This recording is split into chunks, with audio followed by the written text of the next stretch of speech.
Hello guys! Yan, nagsagawa kami dyan ng pagkakabit ng charging bulb. Kasi nawala ito ng preyon guys.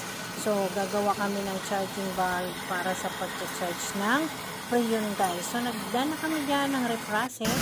So, mag-charge na kami. So, window type unit yun guys. Ito naman guys, ay naman na ginawa namin na regular cleaning sa FHM bed unit guys. So, maraming salamat po. For the second time around na pinuntak niyo kami para maglinis ng inyong air conditioning unit guys. So, ayan. Yan ang spray ng indoor, spray ng outdoor.